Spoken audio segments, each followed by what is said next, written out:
Dhaba style পনির মশলা যে টাকা দিয়ে আমরা রেস্টুরেন্ট বা ধাবা থেকে সবসময় কিনে খাই, সেই টাকায় একই স্বাদে বরং তার থেকেও ভালো টেস্টে বাড়িতেই খুব সহজেই 4 জনের জন্য বানিয়ে ফেলা যায় এই রেসিপি। আজ আপনাদের দেখাবো এই রেসিপি আমি বাড়িতে কিভাবে বানাই। নমস্কার ভিউয়ার্স, সুনিতার রান্নাঘরে আপনাদের স্বাগত। তাহলে শুরু করি আজকের রেসিপি ধাবা স্টাইল পনির মশলা। পনির মশলা রেসিপির জন্য ক্রিম পনির নিয়েছি 400 গ্রাম। এবার পনিরগুলোকে মাঝারি মাপের চৌকো চৌকো করে কেটে নেব, তবে পনিরগুলো খুব বড় বড় করে কাটার দরকার নেই। সব পনির কাটা হয়ে গেছে, 400 গ্রামে 30 পিস হয়েছে। পনিরগুলো ম্যারিনেট করে নেব, তাই অল্প নুন দিচ্ছি, সামান্য হলুদ দিয়ে দিলাম, আর অল্প কাশ্মীরি লঙ্কা গুঁড়ো দিয়ে দিচ্ছি। ম্যারিনেট করা হয়ে গেছে, এবার কিছুক্ষণ রেস্টে রেখে দেবো। এখন একটা বিশেষ মশলা বানিয়ে নেবো। দেখুন তার জন্য কি কি লাগছে। 1.5 চামচ গোটা ধনে, 1/2 চামচ মৌরি, 1 চামচ ছাই জিরে, 1/2 চামচ গোলমরিচ, 1 টুকরো দারচিনি, 5টা লবঙ্গ, 3টে ছোটো এলাচ, 2টো স্টার অ্যানিস। মশলাগুলো ভেজে নেব, তবে প্রথমে জিরেটা দিলাম না, যেহেতু ছাই জিরে তাই সহজেই পুড়ে যেতে পারে। মশলাগুলো একটু ভাজা ভাজা হয়ে গেলে তখন মেশাতে হবে ছাই জিরে। মশলা থেকে একটা সুগন্ধ বের হলে বুঝতে হবে মশলা ভাজা হয়ে গেছে। মশলাটা কিন্তু লো ফ্লেমেই ভাজা হবে। মশলা ভাজা হয়ে গেছে, একটু ঠান্ডা করে মিক্সিতে গুঁড়িয়ে নেব। পনিরগুলো ভেজে নেব, তাই ফ্রাইং প্যানে রিফাইন তেল দিয়ে দিচ্ছি। এর সঙ্গে 1 চামচ ঘি দিয়ে দিচ্ছি।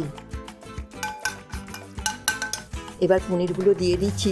গ্যাসের ফ্লেমটা কিন্তু লো টু মিডিয়ামে থাকবে। একটু উল্টে পাল্টে ভেজে নেব, তবে খুব বেশি কড়া করে ভাজার দরকার নেই।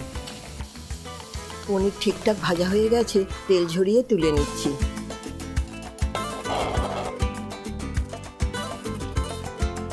এরপর গ্যাসে একটা কড়াই বসিয়ে পনির ভাজার বেঁচে যাওয়া তেলটা প্রথমে দিয়ে দিচ্ছি, তবে এই তেলটা যথেষ্ট নয়, তাই আরেকটু রিফাইন তেল দিয়ে দিলাম। তেল গরম হয়ে গেছে, তাই ফোড়নের জন্য দিচ্ছি 1/2 চামচ গোটা জিরে, 2টো ছোটো এলাচ, 4টে লবঙ্গ, 1 টুকরো দারচিনি, 2টো তেজপাতা। ফ্লেমটা মিডিয়ামে রেখে ফোড়নগুলো দিয়ে অল্প ভেজে নেব। এবারে একদম মিহি করে কুচোনো 2টো পেঁয়াজ দিয়ে দিলাম। পেঁয়াজ যতটা সম্ভব মিহি করেই কুচোতে হবে। গ্যাসের ফ্লেমটা হাইতে রেখে পেঁয়াজগুলো হালকা লালচে করে ভেজে নেব।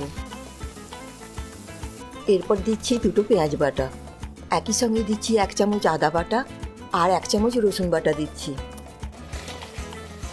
সবগুলোকে একটু ভালো করে মিশিয়ে নিয়ে 4টে কাঁচা লঙ্কা কুচোনো দিয়ে দিলাম। আদা রসুনের কাঁচা গন্ধ না যাওয়া অবধি একটু ভেজে নিচ্ছি। এখন দেব সামান্য হলুদ গুঁড়ো, 2 চামচ কাশ্মীরি লঙ্কা গুঁড়ো দিয়ে দিচ্ছি। মশলাগুলোকে একটু ভালো করে নেড়ে চেড়ে কষিয়ে নেব। প্রথমে বানানো ভাজা মশলাটা এই সময় দিয়ে দেব। সব কিছুকে একটু ভালো করে নেড়ে চেড়ে মিশিয়ে নিয়ে দিয়ে দেবো 5টা টমেটোর পেস্ট। টমেটো পেস্টটা সব মশলা দেওয়ার পরেই দিতে হবে, তবেই রান্নার কালারটা ভালো আসবে। টমেটো বাটা আগে দিয়ে দিলে রান্নার রঙটা অতটা ভালো আসবে না। সম্পূর্ণ মশলাটা খুব ভালোভাবে কষাবো যতক্ষণ না এর থেকে তেল ছেড়ে আসে। মশলা থেকে তেল ছেড়ে দিয়েছে, দিয়ে দিচ্ছি স্বাদ মতো নুন, দিয়ে দিচ্ছি 1/2 চামচ চিনি, 5-6 চামচের মতো ফেটানো টক দই দিয়ে দিলাম। যেহেতু চিনি ব্যবহার করেছি, এই টক দই ও টমেটোর টকটা ব্যালেন্স হয়ে যাবে। জল দেওয়ার আগে মশলাটা ততক্ষণ কষিয়ে নেব যতক্ষণ না তেল ছেড়ে আসে। দেখতেই পাচ্ছেন মশলা থেকে কেমন তেল ছেড়ে গেছে। এবার জল দিয়ে দেব। এখন মশলাটাকে জলের সাথে খুব ভালো করে মিশিয়ে নিতে হবে। গ্রেভিটাকে 2-4 মিনিটের জন্য ফুটিয়ে নেব। এরপর দিয়ে দেবো 1/2 চামচ গরম মশলা, আর দিয়ে দেবো কিছুটা কসুরি মেথি। এবার একটু নেড়ে চেড়ে নিয়ে দিয়ে দেবো ভাজা পনিরগুলো। পনিরগুলোকে গ্রেভির সাথে ভালো করে নেড়ে চেড়ে নিয়ে মিনিট 5-এর জন্য ফুটিয়ে নেব।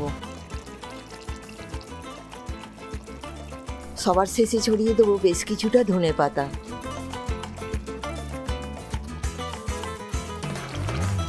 ধনেপাতাটা একটু ভালো করে মিশিয়ে নিলেই আজকের রেসিপি ধাবা স্টাইলে পনির মশলা কমপ্লিট। আজকের রেসিপিটা ভালো লাগলে একটা লাইক দিয়ে শেয়ার করে দেবেন। আজকের জন্য এইটুকুই। দেখা হবে নতুন কোনো ভিডিওতে অন্য কোনো রেসিপি নিয়ে। সকলে ভালো থাকবেন, সুস্থ থাকবেন।